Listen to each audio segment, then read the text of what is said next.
One of the things that has marked the last 5 years has been the rise of the food bank, yeah? Definitely. Definitely. Anybody been to a food bank?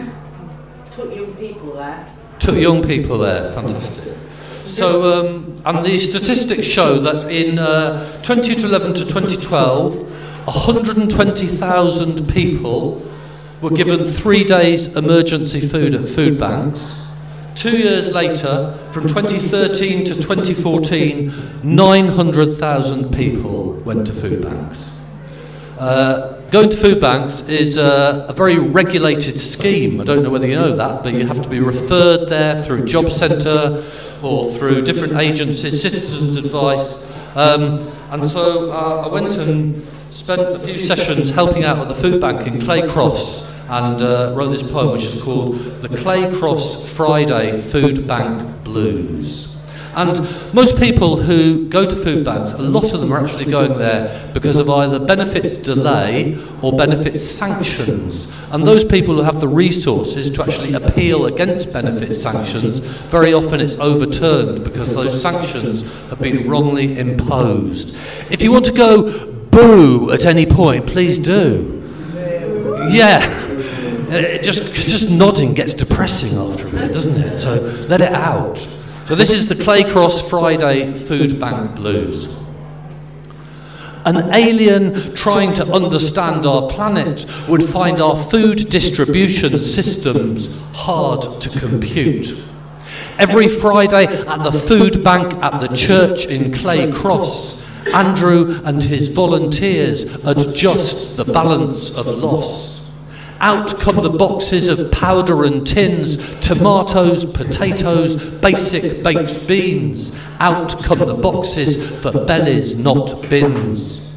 Volunteers are prepared with cake, and the front line is open for business as usual. Steve shuffles in, clutching his red food bank voucher. Dead eyes, all that's on his mind is rent arrears and how to get by. The volunteers try to be jovial, but Steve is only interested in survival, as the food is weighed in and out by the ton like we're cattle. Volunteers pack Steve a bag of food bought by anonymous philanthropists at Tesco's, of items he has not chosen, except he gets to decide. Tea or coffee, Steve? Others arrive, unsure walks and eyes, referred from Citizens Advice, Job Centre Plus. Through the church door, not sure who to blame, who to trust, government, God, themselves, or just bad luck. And they are meant to be thankful, are they, to these kindly, cheerful volunteers saying, "How are you? How do you think I am?" Most say, we don't like to ask.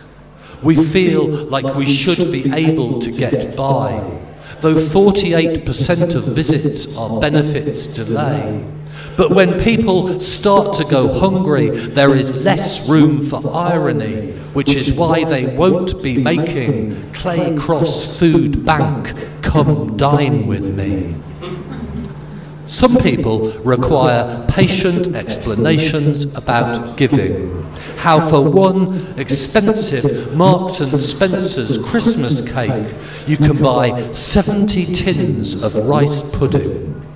And at the food bank in Oxford, there's a well-recognised problem because some hungry people just don't know how to cook asparagus.